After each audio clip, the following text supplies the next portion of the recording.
Hey, do you have any Beatles collector's items? Well, nothing too expensive. I've got some of the Beatles trading cards, the ones that came with a piece of bubble gum inside. They cost 5 cents for a pack. But I also have a Beatles lunchbox I got on eBay. Really? How much did you pay? About $400. Do you use it? I mean, do you pack your lunch in it? Are you kidding? This is a valuable Beatles collector's item. I'm not going to screw it up by putting my peanut butter and jellies in there. Yeah. Although I do use the thermos every once in a while. Okay, that makes sense.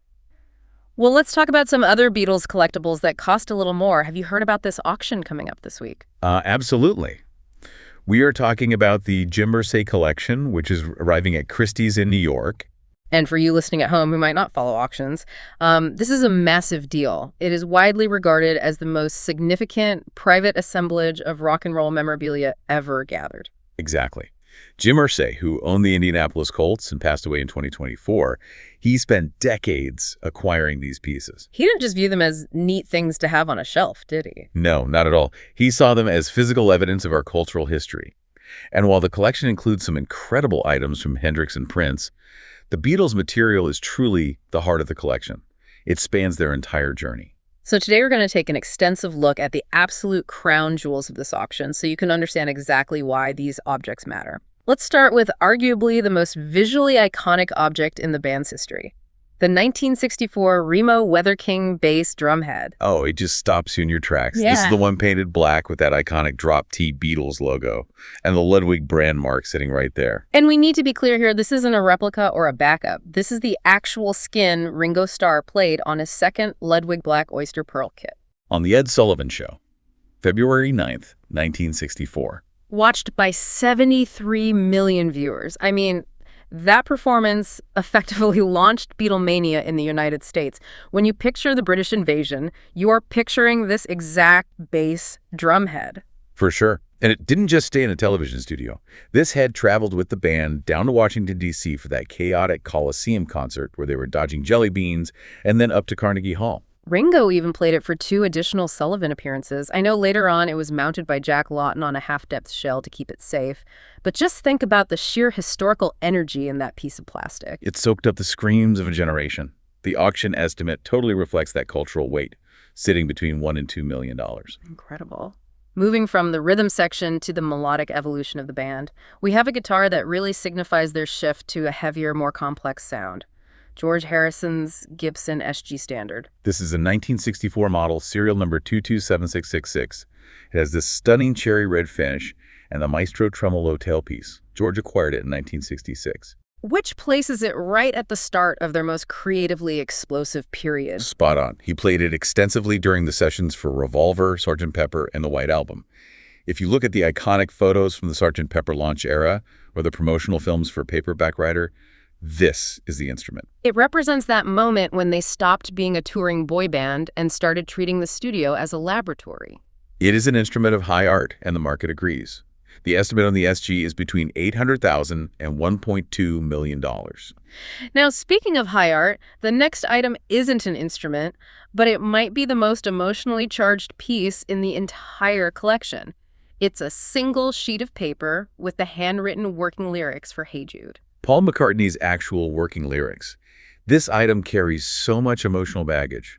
Paul wrote this in the summer of 1968, specifically to comfort John Lennon's son Julian during his parents' separation. It is such a tender origin story for what became a massive towering anthem. And Hey Jude wasn't just a standard pop song, it was 7 minutes and 11 seconds long. With a 36-piece orchestra coda. Exactly. So this sheet of paper is the seed that grew into that massive production.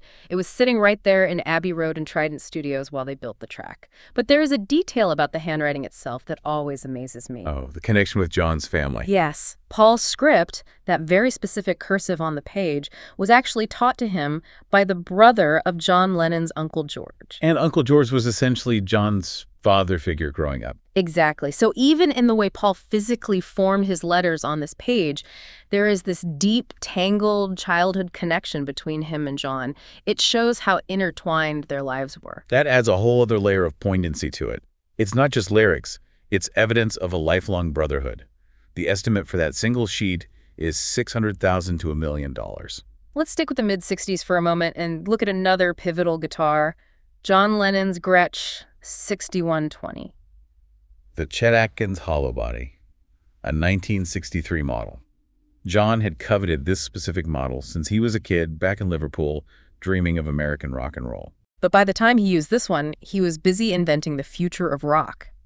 This guitar was central to the Paperback Writer and Rain sessions in April 1966. And those Rain sessions pushed the absolute sonic limits of what a recording studio could do. Didn't John accidentally discover backward recording during that time? He did. Late one night, he accidentally loaded a reel-to-reel tape backward, heard his vocals in reverse, and was completely mesmerized. He showed the band the next day. This Gretsch was providing the rhythm for that entire revolution. It's amazing how a simple mistake changed music forever. Now, John didn't keep this guitar, did he? No, and this shows classic Beatles generosity. About a year later, he gave the guitar to his cousin, David Birch. Birch just asked if John had a guitar he could use, and John handed over this piece of history. Just casually handing over the guitar that built psychedelic rock.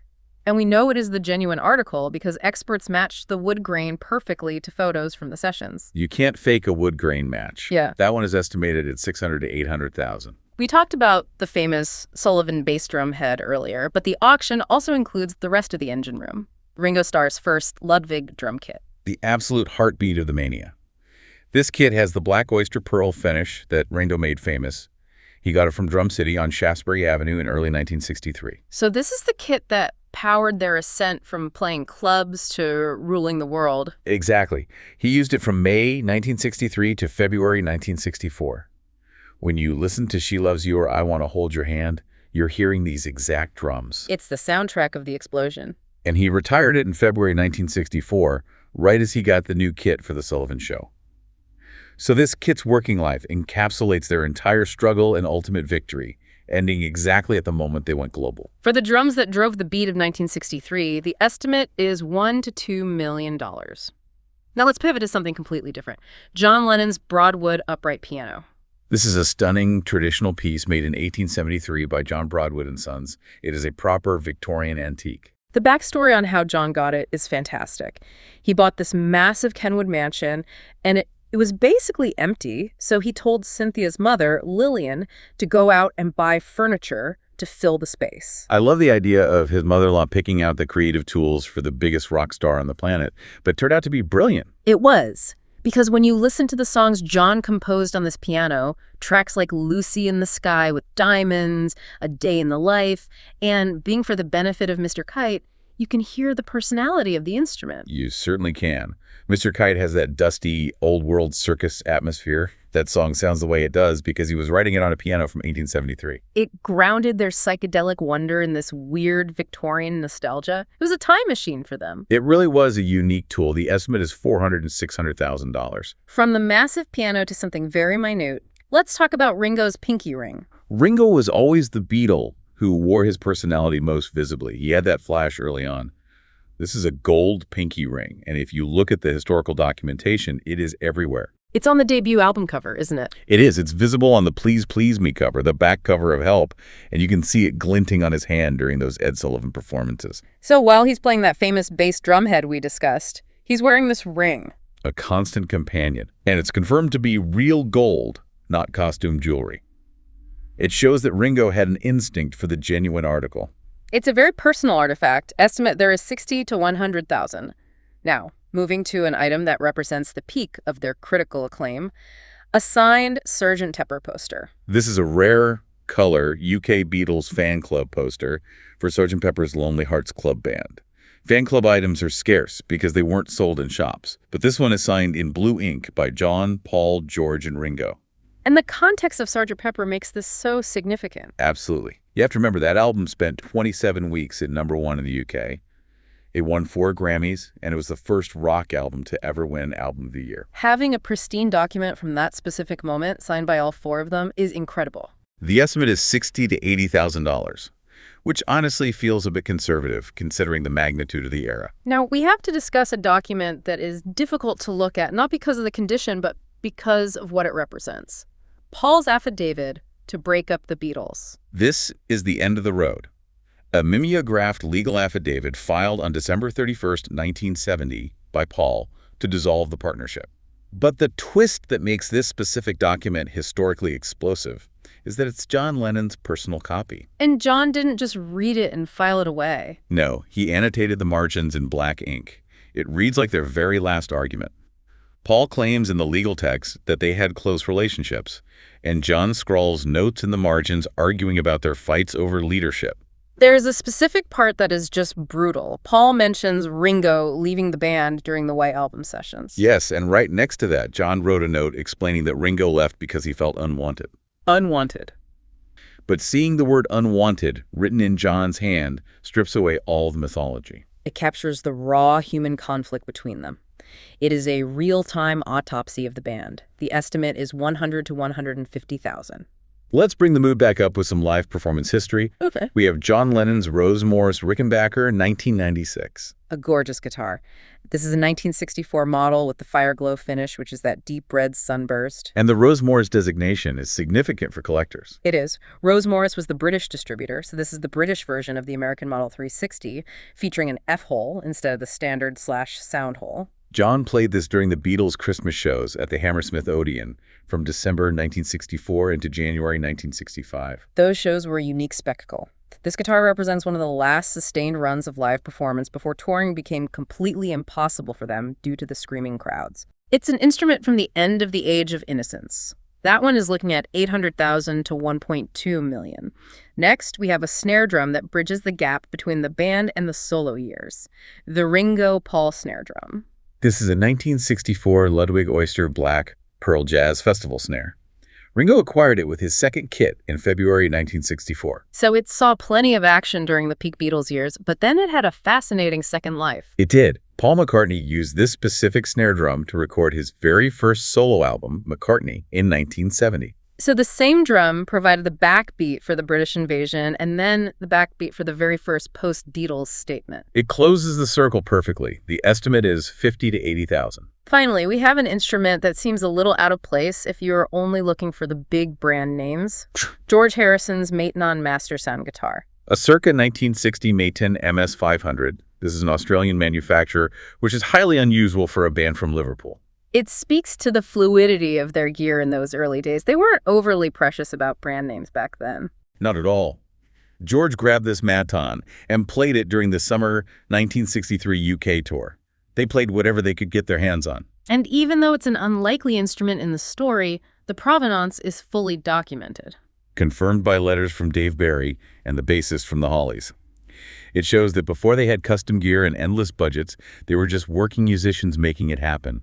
It grounds the whole collection. You look at millions of dollars of history, but it all started with just needing an instrument to play the gig. So before we wrap up, here is a final provocative thought for you to chew on. We just spent all this time obsessing over drum heads and paperwork from half a century ago. But they changed the world, of course. Right. But it makes you wonder about the mundane objects sitting in your own room right now. If your life story was put in an auction 50 years from today, what random, everyday item would end up telling the story of your biggest accomplishments? Oh, that is a wild thing to picture. An old coffee mug or a broken keyboard becoming a museum piece. Exactly. For those interested, the Christie's auction accepts online bidding and will be streaming on YouTube. Well, thanks for joining us today. Whenever you feel like knowing more about the Beatles, visit us at BeatlesRewind.com. It's the Beatles. All day, every day, 8 days a week. Cass will do it again tomorrow, right? I will absolutely be here. Wouldn't miss it. Until next time, when you look around, Your mind collects its own artifacts.